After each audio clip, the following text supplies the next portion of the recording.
Assalamualaikum warahmatullahi wabarakatuh. Kami dari kelompok 6. Di sini kami akan menyampaikan mengenai riset operasional. Kelompok kami terdiri dari Francisca Triana, Cindy Yohana, Anissa Kenalda, Maya Wulandari, Gustinawati, dan juga Heri Sunarto. Assalamualaikum warahmatullahi wabarakatuh. Nama saya Francisca Triana Haryani. Saya dari kelompok 6 ingin mempresentasikan metode grafik dengan fungsi tujuan memaksimalkan Z sama dengan 10.000 X1 plus 7.500 X2 dengan fungsi kendala X1 plus X2 kurang dari sama dengan 36, X1 plus X2 lebih besar dari sama dengan 40, X1 lebih besar sama dengan 20, X2-nya lebih besar sama dengan 12. Dengan syarat non-negatif, X1 lebih besar daripada 0, X2 lebih besar daripada 0. Di sini kita akan mencari titik koordinat dengan cara seperti berikut. X1 sama dengan 0, X1 plus X2 sama dengan 36, 0 plus X2 sama dengan 36, X2 sama dengan 36. Jadi untuk titik koordinatnya yaitu 0,36. Selanjutnya yang S2 sama dengan 0, X1 plus X2 sama dengan 36, X1 plus 0 sama dengan 36, X1 sama dengan 36. Untuk titik koordinatnya yaitu sama 36,0. Selanjutnya X1 sama dengan 0, X1 plus X2 sama dengan 40, 0 plus X2 sama dengan 40, X2 sama dengan 40. Untuk titik koordinat yang ketiga yaitu 0,40.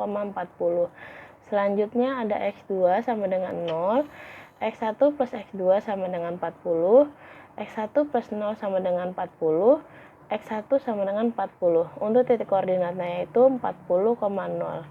Di sini kita akan mencari dengan cara metode substitusi dengan titik A, B, C, dan D. Untuk titik A, kita akan mencari titik yang X1 karena X2-nya sudah ada nilainya 12 dengan cara X1 plus X2 sama dengan 36, X1 plus 12 sama dengan 36, X1 sama dengan 36 dikurang 12. Jadi X1-nya itu hasilnya 24.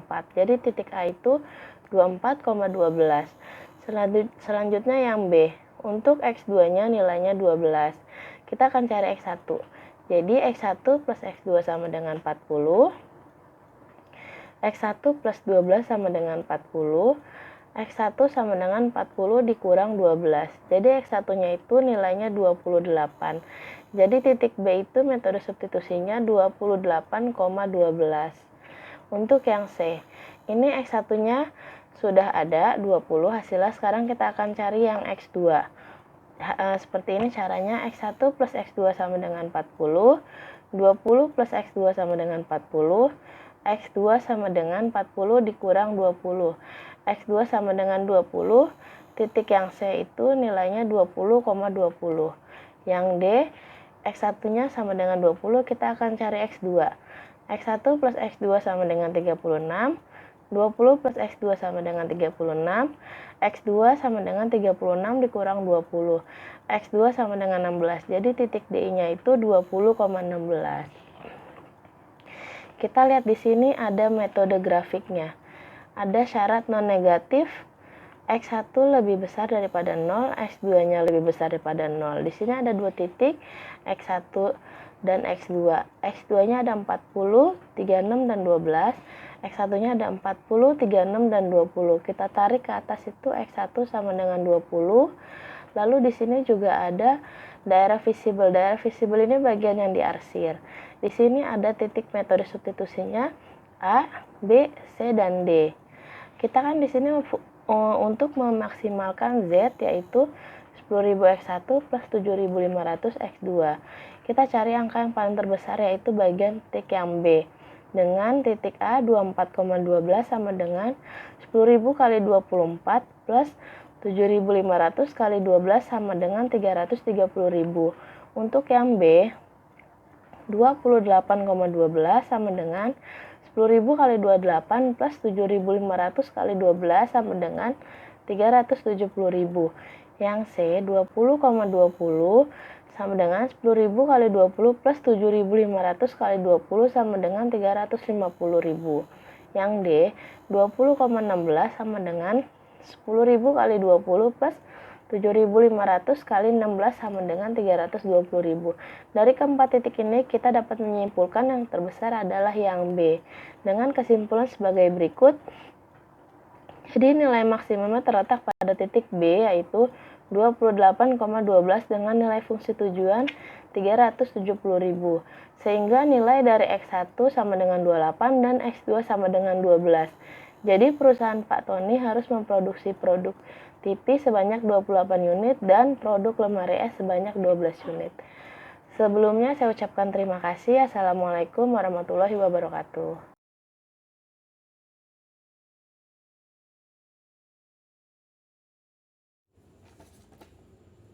Halo, saya Cindyana dari kelompok 6 ingin mempresentasikan tentang bagaimana cara mendapatkan ataupun memaksimalkan harga dengan menggunakan metode Simplex. Langsung aja di sini kita punya soal yaitu fungsi tujuannya Z sama dengan 20x1 plus 15x2 dan juga terdapat fungsi kendalanya 3x1 plus 4x2 lebih kecil atau sama dengan 20 dan 5x1 plus 6x2 lebih kecil atau sama dengan 30.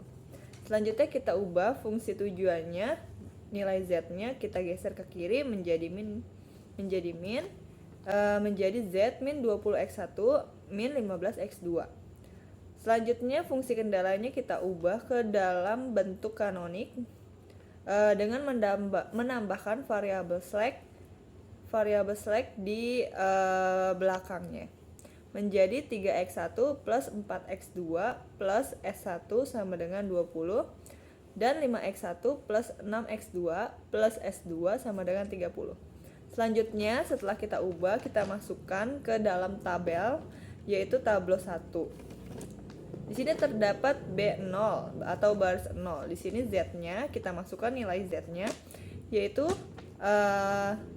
z-nya 1 di baris X1-nya min 20, X2-nya min 15, S1, S2 dan nilai kanannya 0.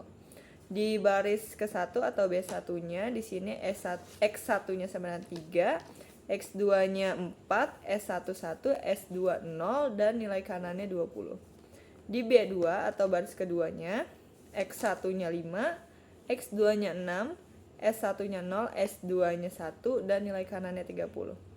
Setelah kita isi, kita harus mencari terlebih dahulu kolom kuncinya yaitu dengan cara memilih nilai yang paling terkecilnya. Di sini nilai terkecilnya terdapat di B0 di kolom X1. Di sini terdapat min 20, jadi kita tandai dulu di kolom X1-nya. Setelah mendapatkan kolom kunci, kita selanjutnya mencari baris kuncinya dengan cara membagi nilai kanan dengan kolom kunci. Di sini di B0 nilai kanannya 0, dibagi min 20 nggak bisa karena 0 tidak bisa dibagi dengan min. Lanjut ke baris ke-1, nilai kanannya 20 dibagikan dengan 3 yaitu 6,67 dan di baris kedua nilai kanannya 30 dibagikan dengan 5 sama dengan 6. Jadi di sini yang paling kecil adalah di baris kedua yaitu 6. Ditemukanlah baris kuncinya di baris kedua. Setelah kolom kunci dan baris kunci sudah ketemu, di sini ada titik temu yang dinamakan unsur kunci ataupun kolom pivot. Di sini adalah nilainya 5. Setelah kita temukan kolom kunci dan unsur kunci dan juga baris kunci baru, selanjutnya adalah melakukan iterasi dengan melakukan baris kunci baru dan baris lainnya termasuk Z yang baru. Di sini baris kunci yang baru kita masukkan nilainya 5, 6, 0, 1 dan 30 dibagikan dengan kolom pivot ataupun unsur kunci di sini 5. Nilainya menjadi 1, 6 per 5, 0, 1 per 5 dan juga 6. Selanjutnya kita cari baris Z baru adalah caranya baris Z lama yaitu min 20, min 15, 0, 0 dan 0. Kita kurangi dulu dengan caranya min 20-nya kita cari untuk hasilnya menjadi 0, yaitu dengan cara mengurangi dengan min 20 dan juga mengalikannya dengan baris kunci X1 yang baru. Jadi baris Z yang baru min 20, min 15, 0, 0 dan 0 dikurangi min 20 dikali baris kunci X1 yang baru, yaitu 1. Hasilnya adalah 0, 9, 0, 4, 120. Untuk perhitungannya dikalikan terlebih dahulu lalu dikurangi dengan min 20. Lanjut kita cari baris S1 yang baru, sama seperti baris Z, yaitu baris S1 yang lama. Kita buat angka 3-nya menjadi 0, kita ubah, yaitu dengan cara mengurangi dengan angka 3 dan juga dikalikan dengan baris kunci X1 yang baru.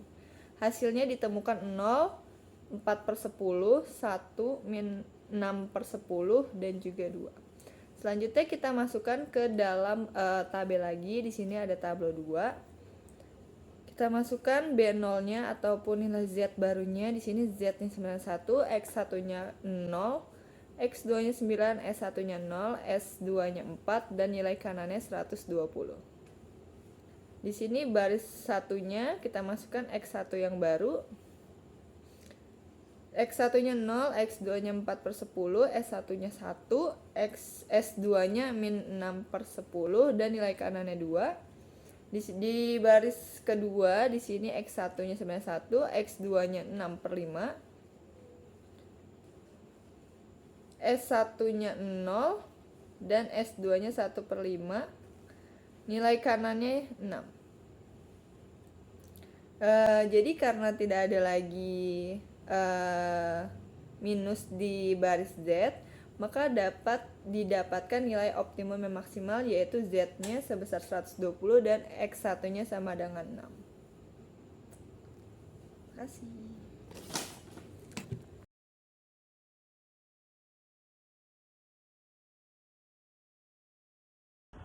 Assalamualaikum warahmatullahi wabarakatuh. Perkenalkan, nama saya Anissa Kenalda. Di sini saya akan menjelaskan tentang metode transformasi LC atau yang disebut dengan Lescos Corner. Metode Lescos merupakan salah satu teknik solusi dalam transportasi. Metode ini didasarkan pada aturan atau pengalokasian normatif dari persediaan dan kebutuhan sumber dalam suatu matriks transportasi tanpa perhitungan besar-besaran ekonomis. Prinsipnya adalah pemberian prioritas pengalokasian ada pada tempat yang mempunyai satuan ongkos terkecil. Jika ongkos terkecilnya yang lebih dari 1, pilih secara sembarang, silang, baris, atau kolom yang dipenuhi. Seperti metode sudut barat laut, jika baik kolom maupun baris dipenuhi secara bersamaan, hanya satu yang disilang. Ulangi cara di atas sampai baris dan kolom tersilang.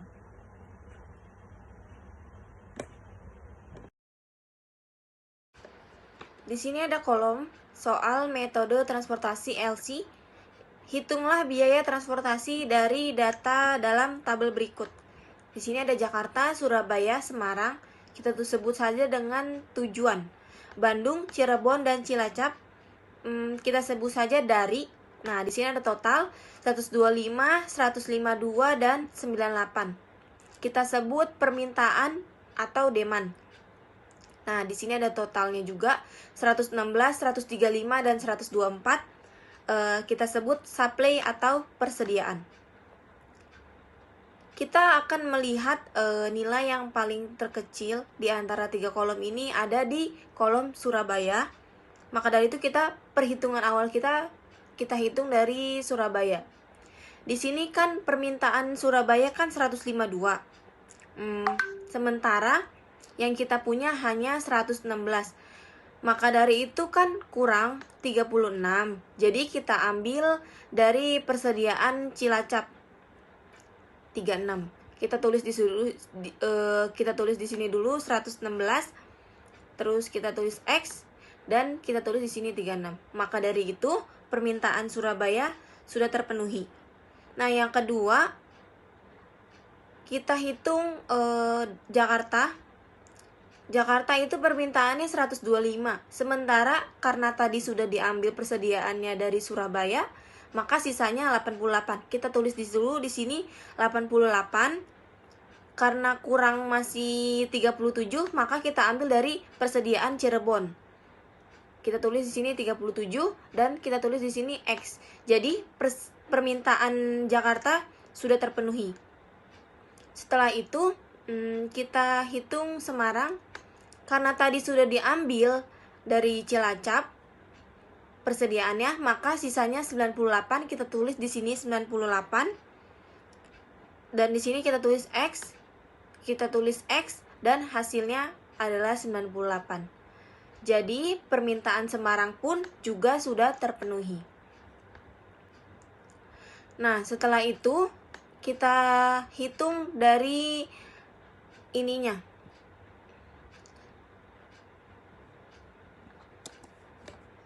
Kita hitung dari transportasi pertama ada 116 dikali 2.300 sama dengan 266.800.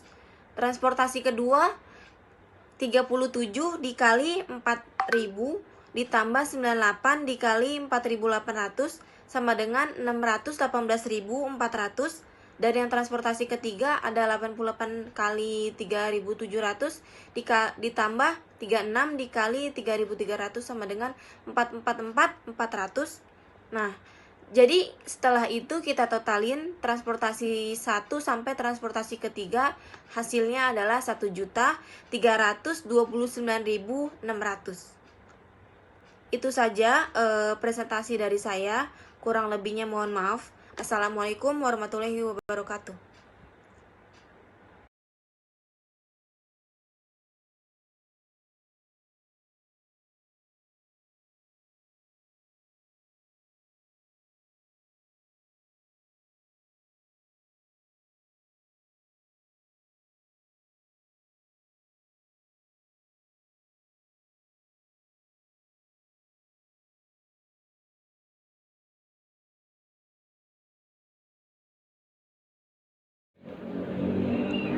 Fourier Approximation Method atau yang biasa disebut dengan FAM adalah salah satu metode yang sering digunakan untuk mencari biaya minimum pada persoalan transportasi. Ya, di sini ada contoh soal dari metode transportasi dan di sini saya akan membahas dengan metode FAM. Terdapat di sini sudah terdapat selisih kolom dan selisih baris. Jadi bagian Bandung, Cirebon, Cilacap, baris Jakarta, kita pilih angka yang paling terkecil di antara 3. Terdapat di angka 3.700 dan 3.500 diselisih menjadi selisihnya 200. Nah, di sini kan di bawahnya saya lupa jelasin ada total demand dan ada yang total supply. Nah, total demand-nya itu 125 ditambah 152 dan ditambah 98, hasilnya 375. Dan untuk total supply ada 116 ditambah 135 dan 124, itu hasilnya 375. Dan hasilnya sama. Nah, kita lanjut lagi ya untuk selisih kolomnya. Yang baris Surabaya yang paling terkecil terdapat di 3.300 dikurangin 2.300, hasilnya 1.000. Dan di Semarang yang paling terkecil ada 4.800 dikurangin 3.400, hasilnya 1.400. Dan yang baris Bandung itu kolom Bandung terdapat yang terkecil di 3.400 dikurangin 2.300, hasilnya 1.100. Cirebon kurangin 4.200 dikurangin 4.000, hasil 200. baris Cilacap itu 400, 3.700 kurang 3.300. Dan pilih di angka terbesar yang tadi adalah 1.400. Nah, dari 1.400 itu kan terdapat di baris Semarang. Kita ambil angka terkecil terdapat di Bandung ke Semarang. Nah, di situ ada permintaan 98 dan persediaan 116. Kita penuhin dulu angka yang terkecil, yaitu permintaan kita masukin di bagian Bandung Semarang itu 98. Nah, karena permintaannya sudah habis, kita coret, dan 116 itu kita coret berubah menjadi 18. Nah, yang itu kan sudah terisi semua baris Semarang, jadi kita silang ya. Nah, Balik lagi ke cara yang kedua, mendapatkan selisih kolom 200, 1000, dan 0. Kenapa 0? Karena sudah terisi semua dengan angka. Dan yang di sebelah kanan selisih baris itu terdapat 1200 karena yang 3400 sudah terisi. Jadi 3500 sekarang 2300 hasilnya 1200. Dan yang di bawahnya masih sama di 200 dan 400. Di antara semuanya kita cari angka paling terbesar terdapat di angka 1200. Maka kita lingkari 1200. Dan kita pilih di antara itu paling terkecil terdapat di Bandung ke Surabaya itu dengan 2300. Nah, karena di sini masih kurang 18 di persediaannya, kita masukkan ke angka Bandung Surabaya itu 18. Nah, untuk persediaan sudah habis kita coret. Dan untuk permintaan dari 152 kita coret dikurangin 18 itu hasilnya 134. Karena yang bagian Bandung baris Bandung sudah terpenuhi, mari kita coret di Bandung Jakarta. Untuk baris ketiga selanjutnya lagi di angka 300 terdapat di 300 karena yang 3500 sudah terisi, jadi kita tidak bisa hitung lagi. Jadi 4000 dikurang 3700 sama dengan 300. Yang bagian selanjutnya itu 4200 kurang 3300 hasil 900, dan itu dan 0. Yang ini juga 0, tetap yang ini 200 di 400. Kita pilih angka dari antara tersebut terdapat di 900. Mari kita lingkari 900. Nah, dari 900 kita pilih di antara itu yang terkecil terdapat di 3300. Nah, kita masukin 124 karena persediaannya hanya 124. Maka untuk persediaannya kita coret habis. Dan untuk permintaannya kita coret 134 dikurangi 124 hasilnya 10. Nah, berarti yang untuk persediaannya itu udah kita coret, yang bagian Cilacap Jakarta kita tandain silang. Selanjutnya balik lagi ke cara selanjutnya. Yang kiri itu 4000 karena tinggal 4000, yang ini juga tinggal 4200. Ini 0, ini 0, dan yang ini 200, dan ini tetap 0. Kita pilih angka terbesar yaitu 4200, kita lingkari. Nah, di antara itu kita isi sisa 1 di 4200 karena masih persediaannya masih tersisa 10, kita masuk ke K10. Maka untuk persediaannya itu kita coret karena habis, dan permintaannya, maka untuk persediaannya kita kurangin 10 menjadi 125. Nah, tinggal yang masih belum terisi di bagian Cirebon ke Jakarta, maka kita lihat itu kita masukin 125 untuk memenuhi permintaan, dan persediaannya kita coret karena sudah habis semua. Nah, dari sini kita lihat sudah terisi semua. Terdapat di Cirebon ke Jakarta 125 dikali 4000. Bandung ke Surabaya itu 18 dikali 2300. Cirebon itu 10 kali 4200. Untuk Cilacap ke Surabaya 124 dikali 3300. Dan untuk bagian Bandung dan ke Semarang terdapat 98 dikali 3400. Maka untuk total biaya minimum transportasi adalah 1.325.800.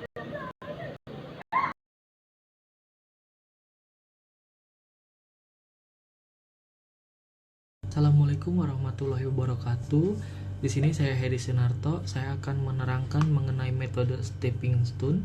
Metode stepping stone adalah metode untuk mendapatkan solusi optimal dari masalah transportasi atau mendapatkan TC yang minimum. Metode ini bersifat trial dan error, yaitu dengan mencoba memindahkan sel yang ada isinya atau stone ke sel yang kosong atau water. Baik, di sini saya akan menyampaikan mengenai biaya transportasi dari data dalam tabel berikut. Yang pertama, kita akan mengetahui jarak dari Bandung ke Jakarta. Yang kedua, jarak dari Cilacap ke Jakarta. Yang ketiga, jarak dari Cirebon ke Semarang. Dan yang keempat, jarak dari Cilacap ke Semarang.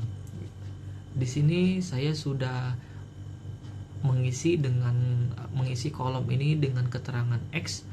Yang pertama, kita akan menghitung Bandung ke Jakarta, yakni dari Bandung ke Jakarta. Untuk menghitung stepping stone, kita akan menghitung secara dengan sama dengan jarum jam, yakni plus, lalu minus, lalu plus lagi, lalu minus. Baik, dari sini kita dari Bandung ke Jakarta dikurangi Cirebon ke Jakarta, lalu ditambah lagi dari Cirebon ke Surabaya, lalu dikurang Bandung ke Surabaya, yakni 3.500 dikurangin 4.000, lalu ditambah 4.200, lalu dikurang 2.300, yakni dengan hasil 1.400. Yang kedua, kita akan mengetahui jarak dari Cilacap ke Jakarta. Sama halnya kita akan menghitung dengan searah jarum jam. Yang pertama Cilacap ke Jakarta 3.700, yang kedua dikurangin dengan Cilacap ke Surabaya 3.300, lalu ditambah Cirebon ke Surabaya 4.200, lalu ditambah Cirebon ke Surabaya dan dikurang ke Cirebon Jakarta senilai 4.000 dengan hasil 600. Lalu yang ketiga kita akan menghitung jarak dari Cirebon ke Semarang. Dengan jalur Cirebon ke Semarang 4.800 dikurangin Bandung ke Semarang 3.400 ditambah Bandung Surabaya senilai 2.300, lalu dikurangin dengan Cirebon ke Surabaya, yakni dengan hasil minus 500. Yang terakhir kita akan menghitung jarak dari Cilacap ke Semarang. Dengan hitung Cilacap ke Semarang dikurangi Cilacap Surabaya ditambah Cirebon Surabaya dikurangi Bandung Surabaya ditambah Bandung ke Semarang. 5.000 dikurangi 3.300 ditambah 4.200 dikurang 2.300 ditambah 3.400 dengan hasil 7.000. Karena untuk di perhitungan yang awal yang tadi itu kita hitung dan masih ada tanda minus, jadi kita harus melakukan transportasi atau melakukan perhitungan optimalnya, yakni dengan cara untuk di kolom-kolom yang tadi itu yang sudah diketahui kita kurangkan dengan nilai yang paling terkecil. Kita cari di sini nilainya adalah 10, yakni setiap kolom di sini kita harus mengurangkan dengan 10. Dikurangkan dengan 10 berarti 0, lalu di sini kita tempatkan lagi 10, lalu di Bandung Semarang itu kita tempatkan 88, lalu dari Bandung Surabaya kita tempatkan 28. Ini hasil daripada dikurang dengan 10. Baik, kita hitung ulang dari jarak dari Bandung ke Jakarta.